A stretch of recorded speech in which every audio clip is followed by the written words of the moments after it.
Hello guys, welcome back to my YouTube channel. आज की video के अंदर हम जो पढ़ने जा रहे हैं वो है आपका management of nursing service and education. आपका ये प्रीवियस ईयर क्वेश्चन पेपर है BSc nursing fourth year students के लिए। जैन 2019 का आपका ये क्वेश्चन पेपर है। 3 घंटे का पेपर है और मैक्सिमम नंबर आपके 75 हैं। तो इसके अंदर आपको बताया गया है कि आपने सारे ही क्वेश्चन को अटेम्प्ट करना है। तो क्वेश्चन आपके टोटल हैं 5, ठीक है, और आपके 15-15 नंबर के हैं सारे क्वेश्चन। तो क्वेश्चन नंबर फर्स्ट देखते हैं। क्वेश्चन नंबर फर्स्ट में आपसे पूछा है list the principles of good ward management. ठीक है, अब देखिए ये मैनेजमेंट का पेपर है तो मैनेजमेंट से ही रिलेटेड आपसे यहाँ क्वेश्चन पूछे होंगे। तो प्रिंसिपल्स पूछे हैं आपसे, ठीक है, मैनेजमेंट के पूछे हैं एक तरीके से। तो जो आप वो 14 प्रिंसिपल पढ़ते हो उन्हीं को बस यहाँ थोड़ा अच्छे से एक्सप्लेन करके लिखना है किसके वे में वार्ड मैनेजमेंट के। ठीक है, जैसे कोई भी वार्ड हो, आपका आईसीयू हो, मेडिकल वार्ड हो, सर्जिकल वार्ड हो, ठीक है, तो उस वार्ड को आप कैसे अच्छे से, गुड वार्ड कैसे अच्छे से मैनेज करोगे, उसके प्रिंसिपल्स यहाँ पे लिखने हैं आपने। बी पार्ट में आपसे पूछा है describe the various factor involve in good ward management. ठीक है, अब आपसे पूछा है कि वो कौन से फैक्टर्स हैं जो इन्वॉल्व रहते हैं, मतलब या अफेक्ट करते हैं एक तरीके से मैनेजमेंट के अंदर। ठीक है, क्वेश्चन नंबर 2 में आपसे पूछा है डिफाइन द मटेरियल मैनेजमेंट। ठीक है, मटेरियल जो भी सामान है उसको आप कैसे, इसके अंदर मटेरियल के अंदर आपके रिसोर्सेज आ गए, ठीक है, मैन पावर, मनी, सारी चीज़ें आ गई, तो इनको आप कैसे मैनेज करते हो, मटेरियल मैनेजमेंट की डेफिनेशन पूछी है। Explain the process of material management, पूरी की पूरी प्रोसेस आपने यहाँ पे लिखनी है। और discuss the role of head nurse in material management. ठीक है, जो हेड नर्स है उसके रोल को भी आपने यहाँ पे डिस्कस करके लिखना है 8 नंबर के अंदर।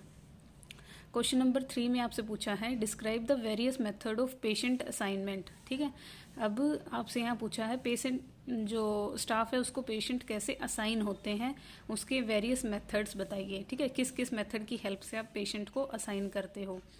नेक्स्ट आपसे पूछा है explain in detail about the record and report in hospital. ठीक है, रिकॉर्ड्स किस किस तरह के होते हैं और रिपोर्ट्स किस किस तरह की होती हैं हॉस्पिटल के अंदर, वो यहाँ आपने डिटेल के अंदर एक्सप्लेन करना है।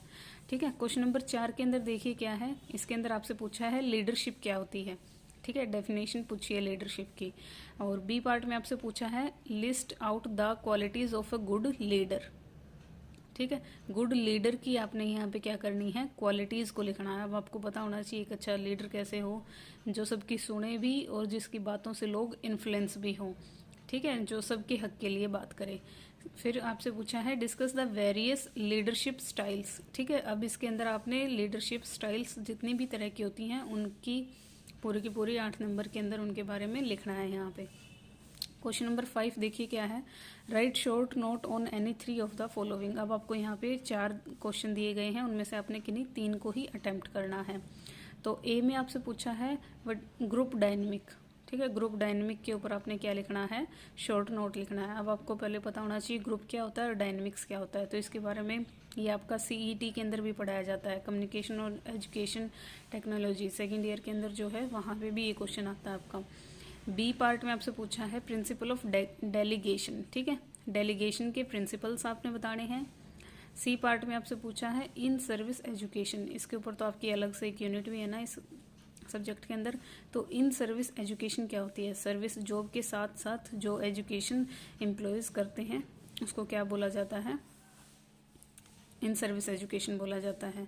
नेक्स्ट आपसे पूछा है role of Indian nursing council in maintaining nursing education standards. ठीक है, हमारी जो आईएनसी है, इंडियन नर्सिंग काउंसिल है, उसका क्या रोल रहता है मेंटेन करने के लिए हमारे नर्सिंग एजुकेशन के स्टैंडर्ड्स को, क्योंकि हमारा सिलेबस जो हो गया, ठीक है, प्रैक्टिस जो होगी उसको कौन डिसाइड करता है, हमारा जो सिलेबस है नर्सिंग का या कैसी नर्सिंग एजुकेशन होनी चाहिए, उसके जो स्टैंडर्ड्स हैं उनको कौन मेंटेन करके रखता है, इंडियन नर्सिंग काउंसिल मेंटेन करके रखता है। तो कैसे कैसे वो रोल निभाता है हमारे नर्सिंग एजुकेशन के स्टैंडर्ड को बढ़ाने के लिए, ठीक है, अकॉर्डिंग टू ट्रेंड चलने के लिए, तो वो आपने यहाँ पे बताना है। तो ये आपका क्वेश्चन पेपर था management of nursing service education का। तो ऐसे ही आपको पेपर लगभग देखने को मिलेगा, पार्ट में ही आपसे क्वेश्चन पूछे जाते हैं, तो अच्छे से अटेम्प्ट करके आइएगा। और ऑल द बेस्ट आप सबके एग्ज़ाम्स के लिए। सो थैंक यू गाइस, मिलते हैं नेक्स्ट वीडियो के अंदर नेक्स्ट टॉपिक के साथ। आई होप आपके लिए ये क्वेश्चन पेपर यूज़फुल रहे।